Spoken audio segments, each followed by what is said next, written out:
पिछले क्लास में हम आप लोग को representation of vectors, magnitude of vectors और टाइप्स ऑफ वेक्टर्स बतलाया गया था। ठीक है, टाइप्स ऑफ वेक्टर्स में हम लोग 13 या 14 वेक्टर्स लिखे हुए थे, तो ये सारे आप लोग को बतलाया जाएगा, इससे ज्यादा ही बतलाएंगे, कम नहीं।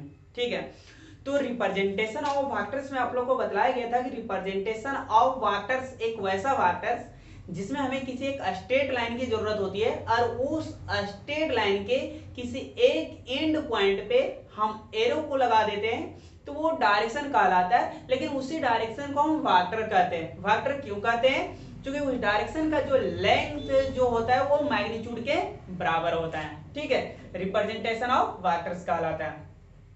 और मॉडुलस वेक्टर में हम लोग क्या देखे हुए थे कि अगर आप मैग्नीट्यूड को हटाते हैं तो वो वेक्टर जो वो हट जाता है। ठीक है, और अगर वेक्टर को आप हटाएं तो मैग्नीट्यूड भी क्या होता है? हट जाता है। ठीक है, तो टाइप्स ऑफ वेक्टर्स में there are following types of vectors, जो कि आज हम लोग एक एक करके पढ़ने वाले हैं। ठीक है, उससे पहले आप अपना नोटबुक निकाल ले। ठीक है, और यहां पे ध्यान दे थोड़ा सा कि बाबू ए जो है इसे हम टेल कहते हैं। ठीक है, और इसे हम हेड कहते हैं। ठीक है, हेड कहते हैं। क्लियर है? थोड़ा सा इसे नोटबुक करके लिख लो तो कहीं साइड में। ठीक है, इसे टेल और इसे हेड, जैसे कहने का मतलब एक कैप हो गया, हेड हो गया, और इसके पूंछ जो हो गया वो टेल हो गया। ठीक है, लिख लो। चलो, हो गया। अब ध्यान दो, आज के जो क्लास में हम लोग पढ़ने वाले हैं वो है नंबर 1, हेडिंग बनाए पैरेलल वेक्टर। Parallel vector. ठीक है, देखिए पैरेलल वेक्टर डेफिनेशन देख लीजिए थोड़ा सा। those vector which have parallel to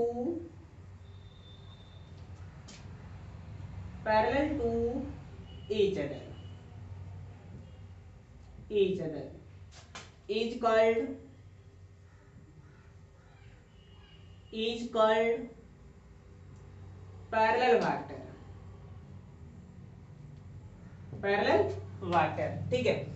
parallel vector एक वैसा वेक्टर है जिसका डायरेक्शन सेम हो, पैरेलल वेक्टर कहलाता है। ठीक है, पैरेलल वेक्टर एक वैसा वेक्टर है जिसका डायरेक्शन सेम हो, पैरेलल वेक्टर कहलाता है। जैसे आप देख सकते हैं कि बाबू मेरे पास ये दो पेन, ठीक है, सॉरी, ठीक है, मेरे पास ये दो पेन है, तो क्या ये दो पेन का डायरेक्शन सेम है? बिल्कुल सेम है। अगर डायरेक्शन सेम है तो उसे कौन सा वेक्टर बोलेंगे हम? Parallel vector. ठीक है, लेकिन एक पेन जो है एक दोनों आगे पीछे, तो आगे पीछे से हमें कोई लेना देना नहीं है, पर डायरेक्शन सेम होना चाहिए। कौन सा वेक्टर कहलाएगा? पैरेलल वेक्टर कहलाएगा। जैसे एक हो गया वेक्टर ए, एक हो गया वेक्टर बी। ठीक है, वेक्टर बी, तो इसे हम क्या बोलेंगे? Parallel vector. ठीक है, अगर ए मान लेते हैं वेक्टर सी है, एग्जांपल में इसे दिखाइएगा। ठीक है, एग्जांपल में इसके नीचे अगर ये वेक्टर सी है तो क्या अभी भी ये पैरेलल है? हाँ, बिल्कुल पैरेलल है। ए लाइन हमें छोटा बड़ा से कोई फर्क नहीं पड़ता है, ये छोटा हो बड़ा हो इससे हमें कोई फर्क नहीं पड़ता है, पर डायरेक्शन तीनों का सेम है। कौन सा वेक्टर कहलाएगा? Parallel vector. एक हम और ले लेते हैं, वेक्टर डी ले लेते हैं, वेक्टर डी। तो आपको यहाँ पे ए ध्यान देना है कि ए लाइन जो है इससे छोटा बड़ा से हमें कोई फर्क नहीं पड़ता है, डायरेक्शन अगर सेम हो तो वो कौन सा वेक्टर कहलाता है? मेरा पैरेलल वेक्टर। ठीक है, अब ध्यान दीजिए थोड़ा सा कि अगर वेक्टर ए हो और वेक्टर बी हो, वेक्टर ए और वेक्टर बी, यानी दो पैरेलल वेक्टर के बीच कितने डिग्री का एंगल बनता है? दो पैरेलल वेक्टर के बीच कितने डिग्री का एंगल बनता है? तो वो एंगल जो बनता है बाबू वो 0 डिग्री का बनता है। कितने डिग्री का? 0 डिग्री। कैसे? वो भी हम बतलाएंगे। ठीक है, तो पैरेलल वेक्टर एक वैसा वेक्टर है जिसका डायरेक्शन सेम हो, पैरेलल वेक्टर कहलाता है। उसका लाइन आगे पीछे से हमें कोई इफेक्ट नहीं पड़ता है, लेकिन जब दो पैरेलल वेक्टर हो तो थीटा का वैल्यू कितने डिग्री बनेगा? 0 डिग्री बनेगा। ठीक है, राम मोहन एक ही डायरेक्शन में चल रहा है, राम मोहन बाजार की ओर चल दिया एक ही डायरेक्शन में, तो भी वो क्या कहलाएगा? पैरेलल कहलाएगा। ठीक है, क्योंकि वो दोनों राम और मोहन का जो डायरेक्शन है वो सेम है। तो इसे आप थोड़ा सा नोटबुक नीचे कर ले, ये बहुत इंपॉर्टेंट है। ठीक है,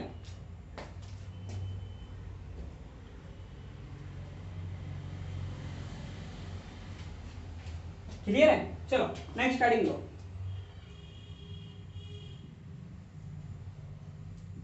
नन पैरेलल वेक्टर, थोड़ा स्पीड में, ठीक है। देखो non parallel vector, non parallel vector क्या कहते हैं कि those vectors which have none parallel to each other, none parallel to each other are called non parallel vector। यानी कहने का मतलब है कि नन पैरेलल वेक्टर एक वैसा वेक्टर है जिसका डायरेक्शन एक दूसरे का अपोजिट हो, नन पैरेलल वेक्टर कहलाता है। जैसे राम और सीता एक अच्छे हस्बैंड और वाइफ हैं, ठीक है। ये राम हो गया और ये सीता हो गया, हो गई, ठीक हो गया, सॉरी यार, ठीक है। तो राम और सीता एक अच्छे हस्बैंड और वाइफ है, ये दोनों में एक छोटा सा झगड़ा हो जाता है, तो राम का जो डायरेक्शन है वो इधर की ओर चल जाता है और सीता का जो डायरेक्शन है वो ए हो जाता है। तो क्या ये दोनों का डायरेक्शन एक दूसरे का अपोजिट है? बिल्कुल अपोजिट है। अगर डायरेक्शन एक दूसरे का अपोजिट है तो वो क्या कहलाएगा? Non parallel vector. जैसे वेक्टर ए, ठीक है, जैसे देखिए वेक्टर ए, ठीक है, वेक्टर बी, डायरेक्शन देख रहे हैं कहां कहां चल रहा है, वेक्टर सी, तो ये सारे क्या कहलाएगा आपका? ठीक है, नन पैरेलल वेक्टर, ठीक है। ए देखिए वेक्टर ए, वेक्टर बी, ठीक है, डायरेक्शन क्या है? वेक्टर ए और बी का डायरेक्शन क्या है? एक दूसरे का अपोजिट है। तो हम अभी क्या बतलाए नन पैरेलल वेक्टर में कि नन पैरेलल वेक्टर एक वैसा वेक्टर है जिसका डायरेक्शन एक दूसरे से अपोजिट हो, तो ए का डायरेक्शन उधर और बी का डायरेक्शन इधर। तो जब दो वेक्टर एक दूसरे का अपोजिट हो, दो वेक्टर एक दूसरे का अपोजिट हो, तो थीटा का वैल्यू जो बनता है बाबू वो कितने डिग्री का बनता है? 180 डिग्री का। दो वेक्टर जब आपस में पैरेलल हो तो 0 डिग्री, लेकिन जब दो वेक्टर एक दूसरे का अपोजिट हो तो थीटा का वैल्यू जो बनता है वो कितने डिग्री? 180 डिग्री का। क्लियर है? तो उदाहरण से थोड़ा इसे भी दिखा सकते हैं, ठीक है। देखो सबका डायरेक्शन एक दूसरे का अपोजिट है,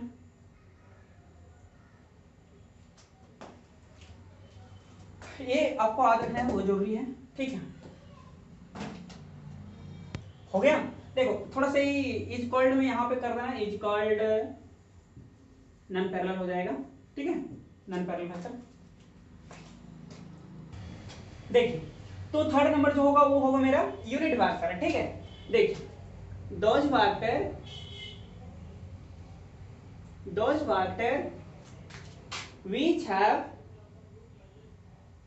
which have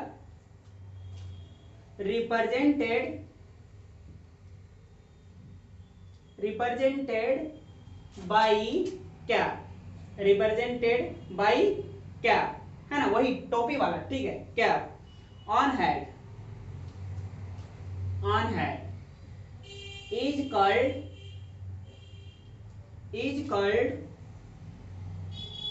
unit vector, is called unit vector. यानी कहने का मतलब है कि यूनिट वेक्टर एक वैसा वेक्टर है जो रिप्रेजेंटेड करता है कैप को ऑन हेड पे। जिसे कहने का मतलब यार कि आप सभी देखते होंगे कि जनरली मैक्सिमम लड़का जो है वो कैप पहनता है अपने गर्दन में, सॉरी गर्दन में नहीं बल्कि वो माथा में पहनता है। क्या हाथ पैर पान में पहनता है? क्या नहीं। जब भी वो कैप पहनता है तो कहां पे पहनता है? हेड में, यानी अपने सिर पे। तो वो भी एक यूनिट वेक्टर होगा, ठीक है। उसके टॉपिक का जो डायरेक्शन है वो ट्रिक बताएगा, ऐसे घुमा देते तो वो बतला रहा है, यानी सिर्फ उसका टॉपिक क्या बतलाता है? डायरेक्शन बतलाता है, ठीक है। आप समझ रहे ना हम क्या करें कि जो मैक्सिमम लड़का सब जो अपने माथा में जो कैप जो पहनता है वो कैप सिर्फ हमें क्या बतलाता है? डायरेक्शन बतलाता है। कोई ऐसे करके पहना है तो उसका डायरेक्शन इधर बतलाता है, कोई कैप को ऐसे घुमा दे रहा है तो उसका डायरेक्शन इधर की ओर बतला रहा है, ठीक है। तो कैप सिर्फ क्या बतलाता है? डायरेक्शन बतलाता है। जैसे पूरे अगर वेक्टर्स की बात करें तो पूरे वेक्टर्स में एक सबसे इंटरेस्टिंग वेक्टर जो है वो आपका यूनिट वेक्टर है। आप इसे वेक्टर अगर चाहिए कि नहीं हम इसे वेक्टर कह सकते हैं, तो ओरिजिनल में इसे श्योर ऑफ वेक्टर नहीं कह सकते, ठीक है। ये अलग ढंग का थोड़ा सा वेक्टर है, ठीक है। तो देखिए कैसे, मेरा कहने का मतलब है कि यहां पे ध्यान दीजिए, धनबाद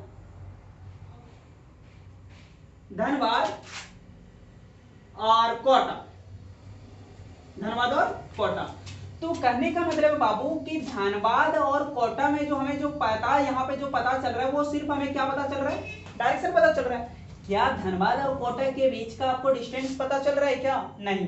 तो जब डिस्टेंस नहीं पता चल रहा है तो वो हमें क्या पता बतला रहे से, डायरेक्शन। और वहां जहां पे सिर्फ डायरेक्शन की अगर बात हो, सिर्फ डायरेक्शन की बात, तो उसका वैल्यू जो होगा वो 1 कहलाता है। क्यों? क्योंकि वो सिर्फ हमें डायरेक्शन बतलाता है, ठीक है, जिसे हम यूनिट वेक्टर बोलेंगे। जैसे हम आपको क्या बतलाएं कि ये जितने भी हम लोग वेक्टर्स पढ़ रहे हैं उस वेक्टर में सबसे हट के ये मेरा यूनिट वेक्टर, ठीक है। तो मान लेते हैं कि एग्जांपल में हम ए ले लेते हैं, तो ये वेक्टर नहीं यूनिट वेक्टर है। तो कह रहे हैं कि those vector which have represented by on cap, हमें टोपी पहना देना है कहां पे, उसके हेड पे यानी उसके सिर पे। तो ये ए है तो इसका सिर कौन कहलाएगा, ए कहलाएगा, यूनिट वेक्टर। ये ए क्या हो जाएगा, यूनिट वेक्टर बी, ए क्या हो जाएगा, यूनिट वेक्टर सी, है ना। यानी ए यूनिट वेक्टर ए हो गया, यूनिट वेक्टर बी हो गया, यूनिट वेक्टर क्या हो गया, सी हो गया।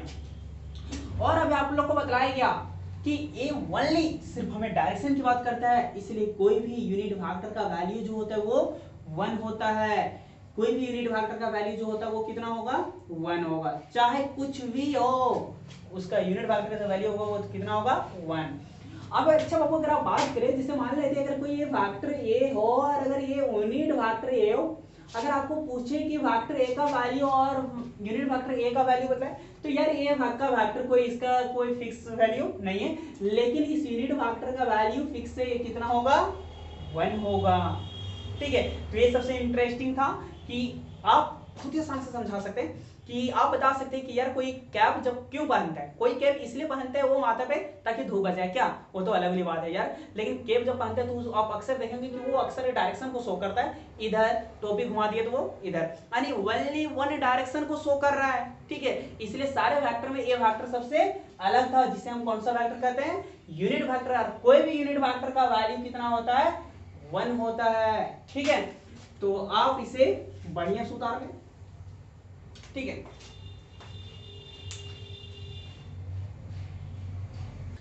देखिए तो नेक्स्ट जो टॉपिक होगा वो आपका होगा इक्वल वेक्टर, लेकिन इस इक्वल वेक्टर को हम लेक्चर नंबर 4 में आप लोग को बताएंगे, ठीक है। लेक्चर नंबर थोड़ा कम इसलिए बताया, थोड़ा सा तबीयत खराब है और थोड़ा सा वीकनेस लग रहा है, इसलिए हम इसे लेक्चर 4 में जो है सारे कंप्लीट करने के प्रयास करेंगे। और बहुत सारा स्टूडेंट को देखते हैं कि कहना है कि सर क्या आप इसी तरह ऑनलाइन पढ़ाइएगा या फिर ऑफलाइन में भी बताइएगा। बाबू ये हम ऑनलाइन क्लास इसलिए दे रहे हैं ताकि आपका मन लगा रहे, आप प्रैक्टिस बनाए रखें, आपका उम्मीद जो है वो बना रहे, ठीक है, इसलिए हम ऑनलाइन डाल रहे हैं बाबू आप लोग को, ठीक है। खुल जाने के बाद हम क्लास में तो पढ़ाएंगे ही, शुरू से पढ़ाएंगे आप लोग को, हम एक एक डाउट क्लियर करेंगे, आपको जो पूछना जितना पूछना बेहिचक पूछो, ठीक है, अभी भी पूछ सकते हो। लेकिन वीडियो मैं बनाने का जो मेन मकसद है वो इसलिए हम बनाए ताकि सारे स्टूडेंट को जो थोड़ा सा इरिटेट होता है, जो थोड़ा सा डिप्रेशन में चला जाता है, वो इससे बचे, ठीक है। इसलिए हम कम मिनट का वीडियो बनाते हैं ताकि आपको इंटरेस्टिंग लगे, पढ़ने में थोड़ा वो जुनून जगे। और कहा जाता है कि आप अगर 11th में हो तो आप एक बहुत ब्रिलियंट स्टूडेंट हो, अपने आप में कभी हिम्मत नहीं हारे, ठीक है, बल्कि हिम्मत को आप और जगाइए, है ना। तो आपको ऐसा कुछ नहीं सोचना है कि सर क्लास खुलने के बाद आप फिर से बताएंगे, नहीं, एकदम बिल्कुल हम बताएंगे, शुरू से बताएंगे आप लोग को, ठीक है। सिर्फ अभी आप लोग को प्रैक्टिस करना है, जानना है, ताकि आप अगर क्लास में भी अगर शुरू से पढ़े तो बस आपको ये फील होना चाहिए कि वो चीज हमें आता है, ठीक है। तो बाकी हम आप लोग को नेक्स्ट वीडियो में बताएंगे इक्वल फैक्टर्स होता है क्या, ठीक है। आज के लिए इतना ही।